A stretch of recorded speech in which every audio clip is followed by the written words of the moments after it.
Here, there is no choice but for the lower classes to build upward. We put all this extra money in our pockets and we keep it in our pockets, we're going to find that that's just totally it's not going to work. I think the Americans are smart enough to know that in order to build the economy back up, the middle class has to begin to spend money to the levels that they used to spend, and the lower class has to be less dependent upon the government to get by. So again, another thing that definitely, as I said, Bernie is striking many chords with me on almost all of his stances here. He opposed the Iraq War and calls for troops withdrawal as soon as possible. He's a longtime anti-war activist. He voted against the Iraq War resolution in 2002. He's regularly called on the Senate floor for the withdrawal of troops from Afghanistan and Iraq, not just a slow withdrawal, but an immediate withdrawal. And regarding the Islamic State, Sanders has said the U.S. should not lead the fight. He believes, well, I believe in general, that we should be less focused on international conflict. Let the countries who have the conflict sort out their conflicts on their own with our interference. Not only does that make us less hated throughout the Middle East and the rest of the world, it puts a less of a financial burden of our resources, and our troops are out of harm's way. So again, kudos to that stance. And finally, he supports current talks with Iran. He's critical, though, of Prime Minister Netanyahu. Sanders backs President Obama's negotiations with Iran, and he's criticized Republican senators who signed this letter warning Iran against a potential deal. He was critical of Netanyahu's speech to Congress, which that speech he made just about almost a month ago now. It's the same old song and dance with Israeli Prime Minister. This imminent nuclear program that Iran is going to build up if these treaty negotiations are put into effect and the trade bans are lifted. The same song and dance 20 years ago when, again, it was imminent that Iran was to become nuclear capable. And that is the pros of Bernie Sanders. And I think, right now I'd have to lean to say that Bernie has been at the forefront. He's been much more vocal on what his plans are. He's been very vocal, not just since his announcement to run for president. He's been very vocal for quite some time. There is a concern, though. Well, this is all very sophisticated.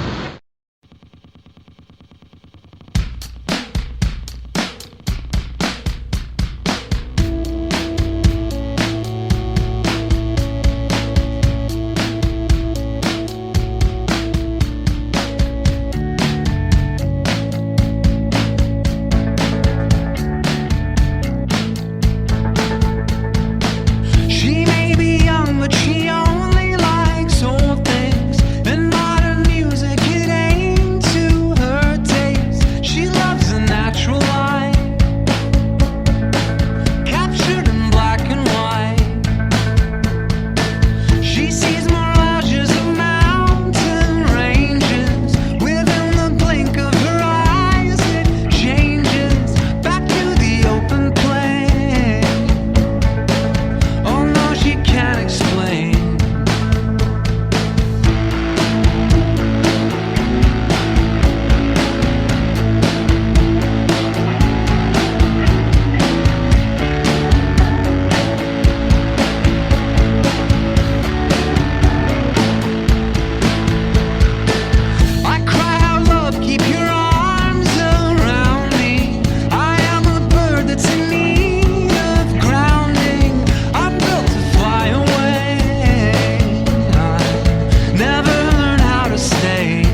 I sent him into the future.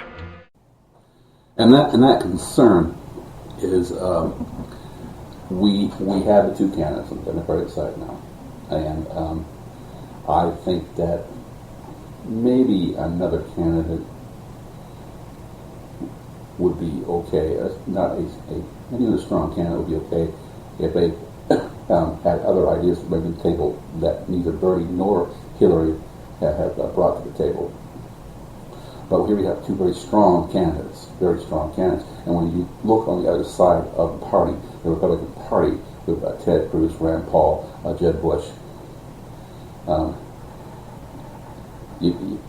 whatever, pardon me, but this is true, whatever whack jobs come forth besides them,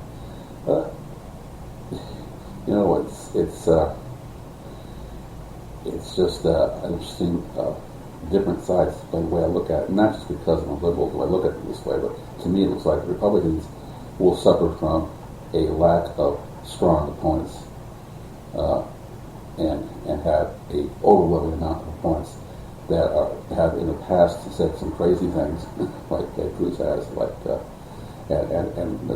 and compared Bush's legacy to Clinton's legacy.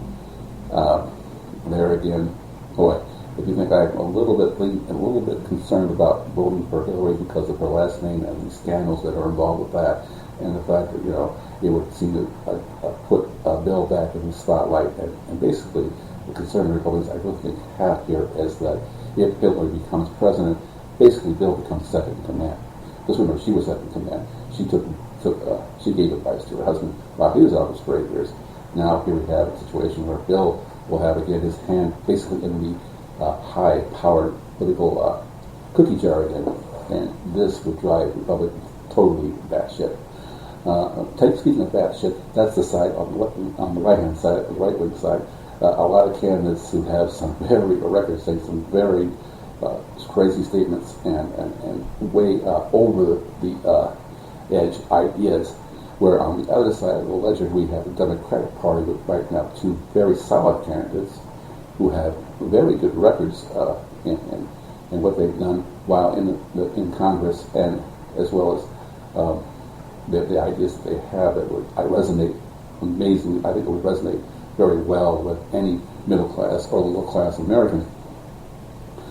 So the problem is, what if Elizabeth Warren, another outspoken Democrat, whom I also have several agreements with and several ideas I agree with, and she's also a champion for the middle class and the working American. Maybe too strong, having too strong candidates would be a concern for me.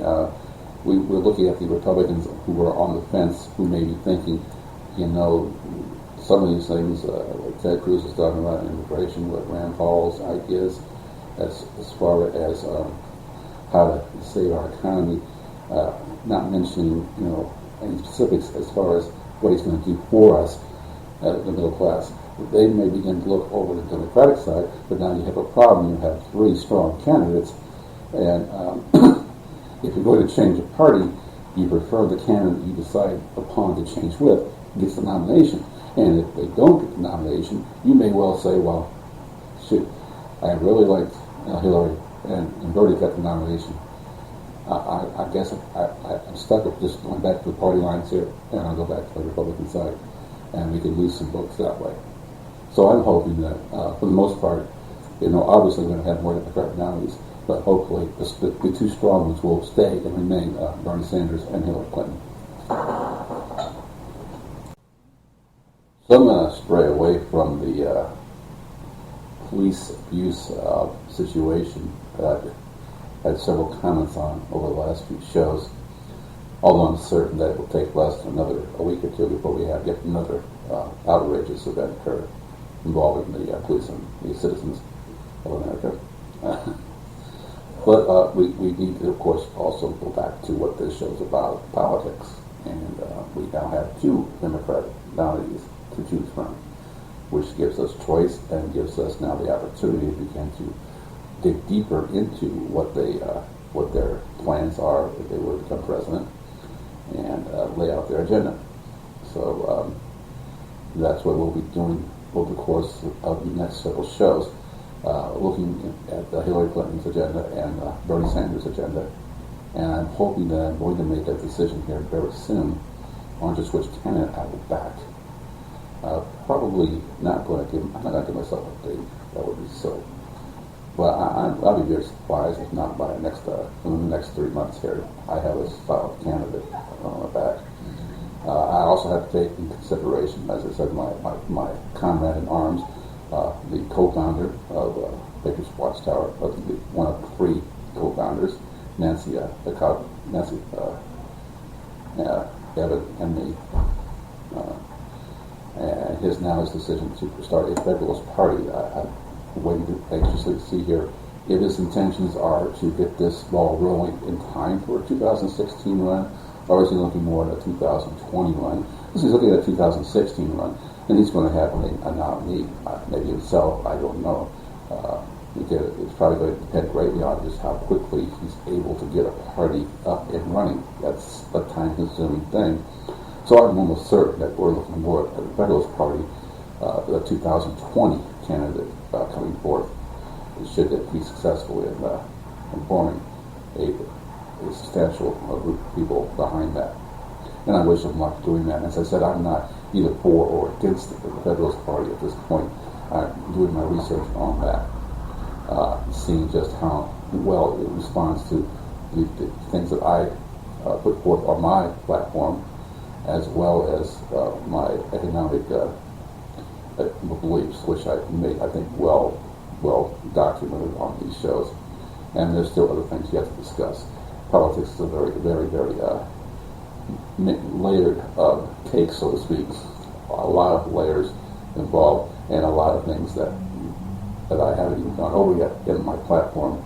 As I said, it's a work in progress. I gave you the basic 7, and there'll be more. But I'm hoping the basic 7 you can use as a guideline for any policy that comes forth that you want to discuss.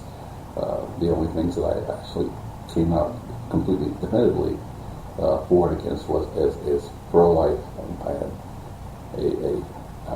an abortionist backer in that regard, so not pro-life. And also fair wages. There are other things. Marijuana debate is going to be a big one. The gambling and votes.